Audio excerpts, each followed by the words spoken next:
Senator Ted Cruz just laid it out plain and simple. Radical judges are hijacking the legal system to stop the Trump agenda. And it's not just unethical, it's flat out unlawful. He exposes how nationwide injunctions are being abused and outlined a simple and easy fix.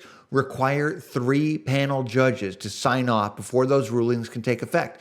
Democrats want no part of it because the chaos works in their favor. And stick around after this clip because I'm going to quickly explain Article 3 and why this is all such a big deal. This is Andy with TrendingPolitics.com. Hit like, subscribe, and let's dive in. Thank you to each of the witnesses for your testimony. Professor Blackman, prior to 1963, had any federal court issued a nationwide injunction blocking federal law or executive policy? I'm not aware of any. Would you agree that from the founding through the 20th century, the federal judiciary consistently understood its powers to be limited to the parties before the court? Yes. And would you agree that the widespread use of universal or nationwide injunctions, especially against presidential actions, is a recent development emerging in the last decade? Yes. That's important history because what we're seeing now is not normal. And we have over 2 centuries of history when this didn't happen. It is instead a novel and dangerous concentration of judicial power. When a single district judge issues a nationwide injunction, are they acting as a constitutional judge or as a de facto national policymaker? It's effectively a veto in the executive branch. We've seen district judges block President Trump's policies on immigration, energy, birthright citizenship, and even federal hiring and firing, all prior to any appellate review, all without any input from Congress, all from one single judge. Let me offer an analogy. Suppose the federal government approves a plan to cut down trees in a national forest to make way for a pipeline. One person who occasionally camps in that forest files a lawsuit. The judge not only grants relief to that individual, but certifies a putative class action on behalf of all campers nationwide and issues an order blocking any tree cutting in any forest used by any member of the putative class across all 50 states. Professor Blackman, is that consistent with the Constitution's design for judicial relief? No, it is not. Or is that rather a recipe for nationwide paralysis based on a single courtroom? Yes. Would you also agree that the proper constitutional remedy is to address the plaintiff's actual injury, not to give one judge the power to halt activity unrelated to the case at hand? Article 3 requires that. And how does Article 3 require that? Article 3 speaks of cases and controversies that specific people have specific injuries. You cannot grant relief to broad classes doing a certain injury before the court. And if broader relief is truly necessary, wouldn't that be better handled by class certification, by the appellate courts, or by Congress, not a lone district judge rewriting national policy? Absolutely. Can you explain how this pattern of nationwide relief not only intrudes on the president's Article 2 powers, but also undermines Congress's own lawmaking authority? What ends up happening is you file many lawsuits in many districts seeking parallel relief, and it only takes one judge to grant the universal injunction. And once the judge grants the injunction, it's off to the races. Unless ruling stayed, the executive branch must immediately halt what it's doing.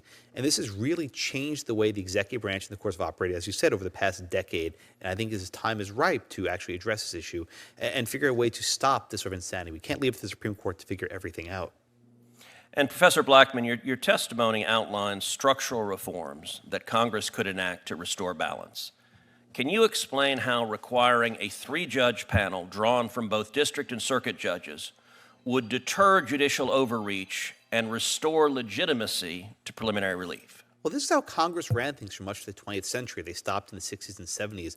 The benefit of the 3-judge panel is you have diverse voices. In fact, even on this dais, you don't always agree with each other. But when you talk to each other, you find perhaps the closer truth. A single judge acting by himself or herself can often be like a god. There's no limitation on what they can do. But the benefit is if you have 2 circuit and 1 district, you're basically bypassing this next layer of review. Have the initial panel, 3 judges, and have mandatory review by the Supreme Court. We need to cut out this race to the Court of Appeals, this race to the Supreme Court. Let's compress the process and get to the result quickly enough so these issues of national significance are resolved fairly. And by the way, if the characterization of these nationwide injunctions by my Democrat colleagues was accurate, if this was simply a result of, in their view, Trump's repeated lawless activities, one would assume a 3-judge panel would find the same ruling on the merits as a particular lone district judge. Is that correct? In theory, but if drawn randomly, I think it's less likely. Random draws of 3-judge panels would be a very good change to see how things would work out. Well, and much like Sherlock Holmes and the lesson he derived from the dog that did not bark, in this case, when we hear our Democrat colleagues talking about this is simply enforcing the law, the dog that isn't barking is why do they keep going to the same handful of radical judges in bright blue districts? And why will every Democrat on this panel oppose any effort to require a 3-judge panel for a nationwide injunction? And the answer is they know fully well that a fair panel would reject the vast majority of these claims. And at the end of the day, I think too many Democrat members of this body want to frustrate the will of the voters who reelected President Trump and elected a Republican Senate and a Republican House, and they're perfectly happy for lone judges to impose their own policy preferences rather than respect the democratic will of the voters. Senator Whitehouse. Alexander Hamilton famously called the judiciary the least dangerous branch in Federalist Number 78, writing, "The judiciary has no influence over either the sword or the purse. It may truly be said to have neither force nor will, but merely judgment." Why? Because courts were never supposed to wield the power over the sword or the purse. They were supposed to interpret laws, not reshape the country with one ruling. Article 3 of the Constitution lays out the structural and power of the federal judiciary. It's not vague and it's not flexible. It says that federal courts exist to decide real cases and real controversies, not to inject themselves into national politics because they don't like a certain president's policies. But that's exactly what these radical judges have been doing. They're issuing nationwide injunctions from their cozy district courtrooms and stopping laws from taking effect across the entire country before they've even been properly challenged through the legal process, the right process. And Cruz broke it down. One elected judge in one blue city should not have the power to shut down national policy. That's not checks and balances. That's judicial tyranny, and it violates the very core of the Constitution in Article 3, which says that courts can only rule on actual cases between parties, not block policies they don't personally like. And that's why the solution that Cruz proposed is so important. Requiring 3-judge panels isn't radical, it's responsible. It makes sure that these big sweeping rulings actually go through a process. It makes sure that one activist in a robe doesn't get to act like the Supreme Court from their bench in California, New York, or New Jersey, because that's what's been happening. This isn't a Republican problem. It's not even a Democrat problem. It's a constitutional crisis. When courts abandon Article 3, the system collapses.